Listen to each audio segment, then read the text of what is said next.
मराठी मनोरंजन विश्वातील एक सुंदर अभिनेत्री आणि एकेकाळच्या सुपरस्टार म्हणजे अभिनेत्री रंजना देशमुख. व्ही शांताराम यांची भाची असलेल्या रंजना यांनी अल्पावधीतच मराठी इंडस्ट्रीत स्वतःची ओळख निर्माण केली होती. रंजना या दिवंगत अभिनेत्री वत्सला देशमुख यांच्या कन्या. त्यांची आई सुद्धा एक प्रसिद्ध मराठी आणि बॉलिवूड अभिनेत्री होत्या. ज्येष्ठ अभिनेत्री संध्या या रंजना यांच्या मावशी होत्या.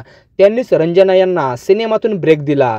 चंदनाची चोळी अंग अंग जाळी या सिनेमातून रंजना यांनी मराठी सिनेविश्वात पदार्पण केलं.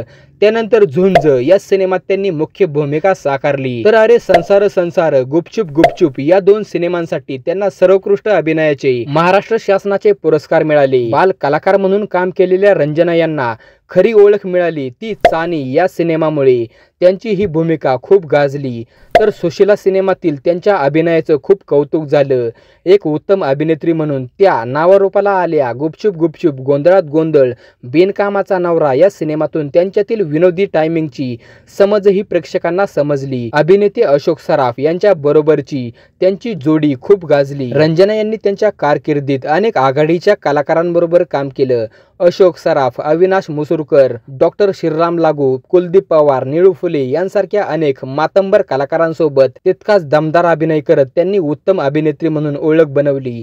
मुंबईचा फौजदार हा त्यांचा अत्यंत गाजलेला सिनेमा. रवींद्र महाजनी यांच्या बरोबरील त्यांची या सिनेमातील केमिस्ट्री अनेकांना आवडली. यशाची शिखर पार करत असतानाच त्यांचं दुर्दैव आडवं आलं. 1987 मध्ये बंगळुरूला एका सिनेमाच्या शूटिंगसाठी जात असताना त्यांच्या कारचा भयंकर अपघात झाला. या अपघातात त्यांची एक बाजू पॅरालाइज झाली आणि त्या अंथरुणाला खिळल्या. त्या अपघातातून त्या सावरू शकल्या नसल्या तरीही हिमतीने त्यांनी रंगभूमीवर पाऊल ठेवलं. फक्त एकदाच या नाटकात त्यांनी काम केलं. हे नाटक एका अभिनेत्रीची शोकांतिका होती.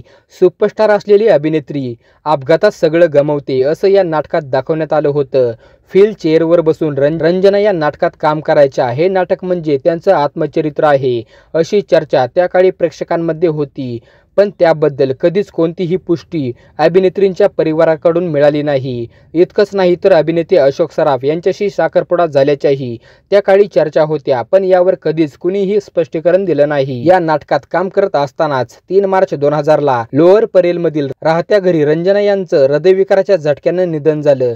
अवघ्या 11 वर्षाच्या कारकिर्दीमध्ये त्यांनी 40हून अधिक सिनेमांमध्ये काम केलं. पण अखेरच्या क्षणी त्यांच्या वाट्याला एकाकीपणाच आला. तर मित्रांनो, तुम्ही अष्टपैलू अभिनेत्री रंजना देशमुख यांचा कोणता सिनेमा पाहिला आहे मला कमेंट करून नक्की कळवा.